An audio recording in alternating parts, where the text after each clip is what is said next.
may not get the money he needs because the government is pro-global warming.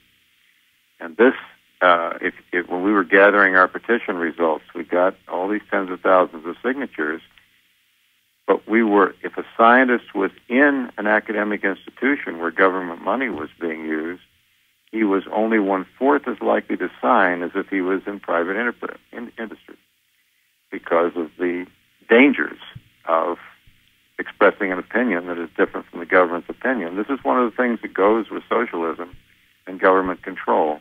You don't have to you don't hand a guy cash and say, lie for me. You just don't bite the hand that feeds you, or you may not be fed. So this is the big problem. That's the major reason that the scientists are quiet.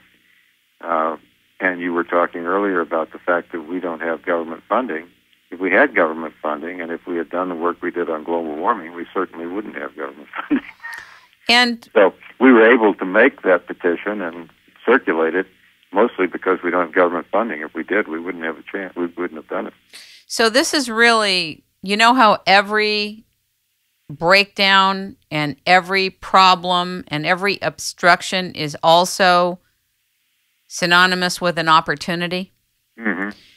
It seems to me that there's an opportunity at hand for a critical mass of scientists to take a stand and have faith and to act on that faith that what is theirs, will be guided to them, that opportunity will seek them, that the cause of funding doesn't always have to be government, that there are and will be private individuals and groups who will get behind pure, integrous work.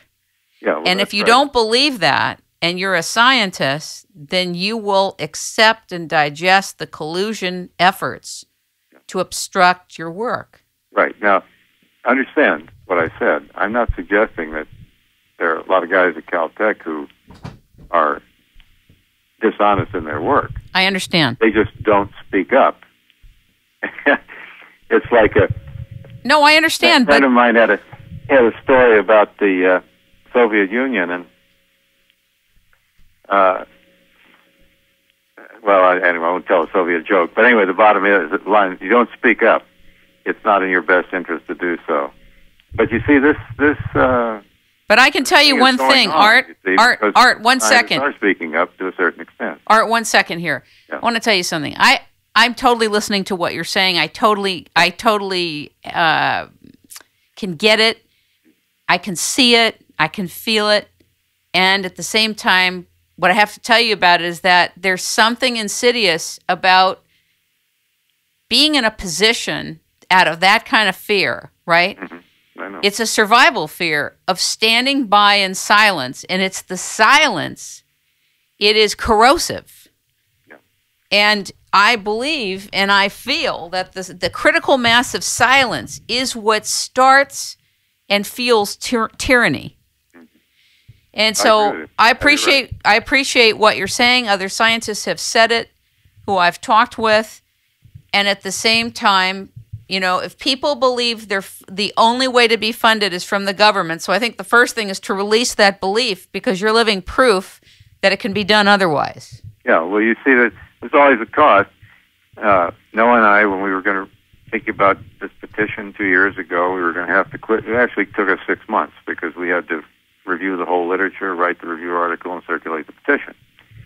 And before we did it, we looked at each other and said, do we have to do this? This is going to take us 6 months away from our research work and all the things we love and we're trying to accomplish.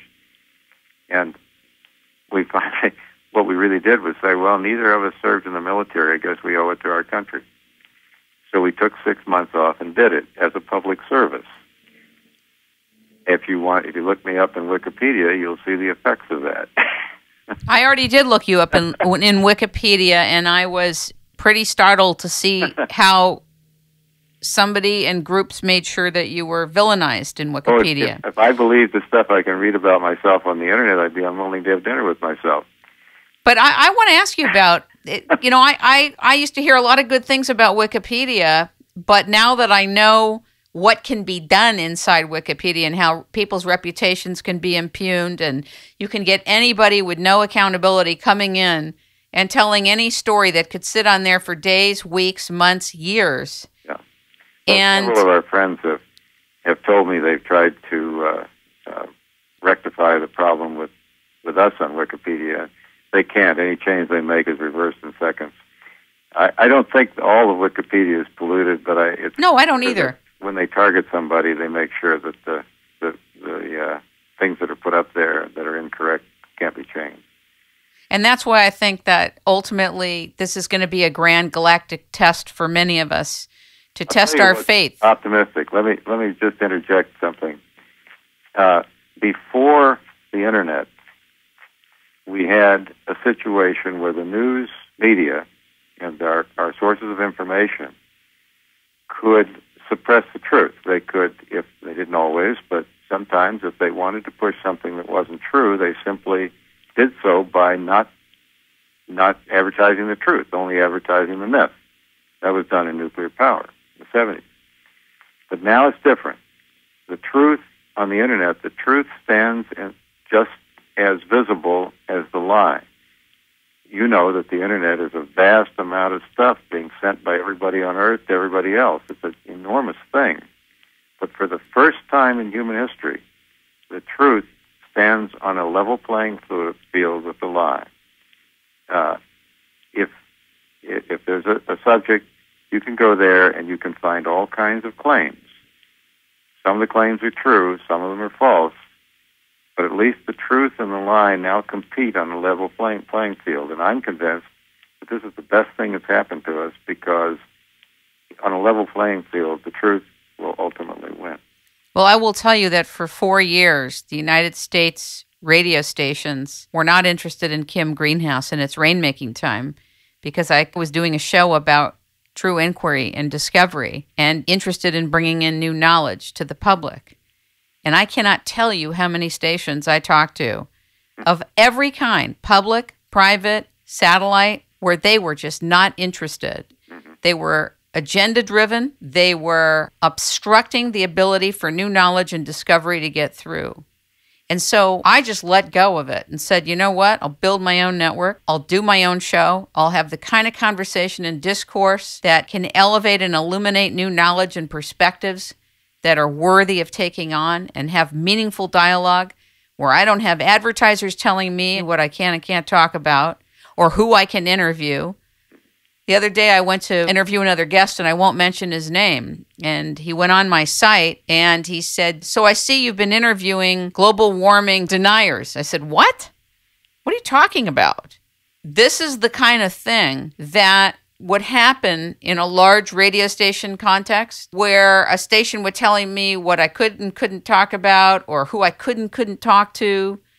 And immediately I was categorized by this person. And I thought, first of all, I'm about to spend my time, my energy, and my money illuminating your work. What does that have to do with what other shows I cover? But it's just interesting that the internet provides for this kind of open platform of expansiveness that other stations and other mediums don't allow for. So I agree with you. But it's interesting, the same pressure that the scientists feel about speaking out about their knowledge of carbon and science, I have already begun to feel the squeeze just by talking to people. Right. Just by talking to people. That's right. On my show, whatever it is. Or all of a sudden being very excited to be on my show, but they had somebody go in and listen to one of the shows, and apparently I'm this big denier, and the judgment is so profound. It's so politicized, but it's very, very interesting that we live at this time of great opportunity too. Really great opportunity, and an exciting field of new discoveries, a new universe of knowledge really is ready to bust through. And the questions are going to be how we, in a parallel universe, start to get it going. Really let it out.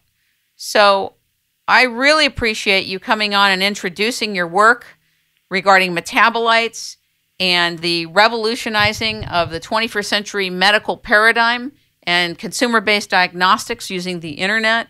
I appreciate all that you've talked about in the last part of this interview, a little bit about your homeschooling curriculum,